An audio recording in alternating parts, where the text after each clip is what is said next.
Assalamualaikum warahmatullahi wabarakatuh. Alhamdulillah wassalatu wassalamu ala asyrafil anbiya wal mursalin wa ala alihi wa ashabihi ajma'in, amma ba'd. Saudaraku kaum muslimin yang dimuliakan Allah subhanahu wa ta'ala, dalam hidup ini ada banyak hal yang harus kita lakukan, bahkan harus segera melakukannya. Jangan suka ditunda-tunda, jangan terlambat melakukan sesuatu itu. Satu di antaranya adalah ibadah Jumat. Kalau ibadah Jumat, keterlambatannya tidak ditolerir. Kalau sholat berjamaah 5 waktu, kita ketinggalan 1 rakaat, 2 rakaat masih bisa ditolerir. Tapi kalau ibadah Jumat tidak. Kenapa? Kalau hari Jumat itu malaikat berdiri di pintu-pintu masjid. Siapa yang masuk dicatat sesuai dengan tingkatan pahalanya. Katakanlah kalau datangnya jam 11 dicatat seperti orang berkurban dengan unta. 11.15 dicatat seperti orang berkurban dengan sapi. Setengah 12 dicatat seperti orang berkurban dengan kambing.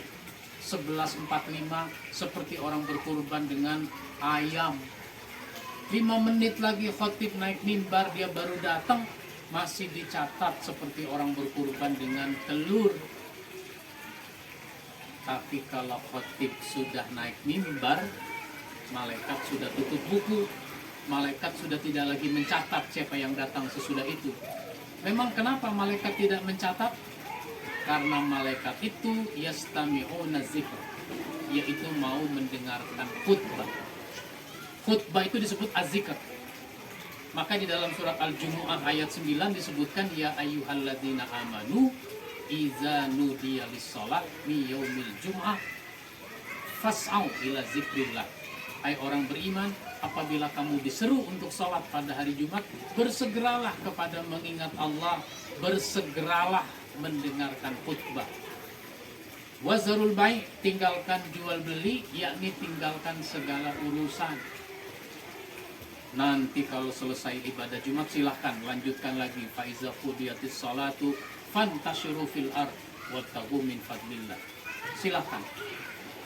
Jadi sebagai seorang muslim, kita ini paling lambat datang ibadah Jumat itu 5 menit sebelum khatib naik mimbar. Tapi sayang 1000 kali sayang, setiap Jumat saya berkhutbah di masjid kantor, di masjid masyarakat, di masjid kampus, di masjid sekolah, di masjid rumah sakit, di masjid pabrik dan sebagainya. Itu kalau saya naik mimbar, seumur-umur saya jadi khatib, itu tidak pernah mengalami kalau saya naik mimbar assalamualaikum jamaahnya udah duduk 100%, itu belum pernah. Khutbah 5 menit ada yang baru masuk, khutbah 10 menit ada yang baru nyampe, bahkan khutbah tinggal baca doa masih ada jamaah yang parkir motor, baru nyampe parkir motor. Bahkan ada yang belum wudu, belum buang air kecil. Lebih tragis ibadah Jumat sampai ada yang jadi masbuk, ketinggalan rakaat dalam sholat berjamaah Jumat itu. Ini sesuatu yang tidak bisa ditolerir. Oleh karenanya, pastikan kehadiran kita paling lambat 5 menit sebelum khatib naik mimbar pada hari Jumat itu. Dan ibadah Jumat itu tidak lama, masih lamaan nonton sepak bola. Karena dalam hitungan saya, sholat Jumat itu, ibadah Jumat sekitar 40 menit. Kalau kita datang 5 menit sebelum khatib naik mimbar, azan 5 menit, 10 menit, khutbah 20 menit, 30 menit, sholat paling lama 10 menit, 40 menit. Nah, katakanlah ba'diyahnya 5 menit, 45 menit. Jadi kira-kira 1 babak dalam pertandingan sepak bola kita sisihkan waktu untuk sholat Jumat. Ini kenapa kita tidak bisa datang lebih awal? Tunggu khatib naik mimbar, begitu mestinya. Kita udah dididik melalui puasa. Kalau kita puasa, misalnya puasa Ramadan, puasa hari Senin Kemis, kita dididik bagaimana orang menunggu datangnya waktu maghrib.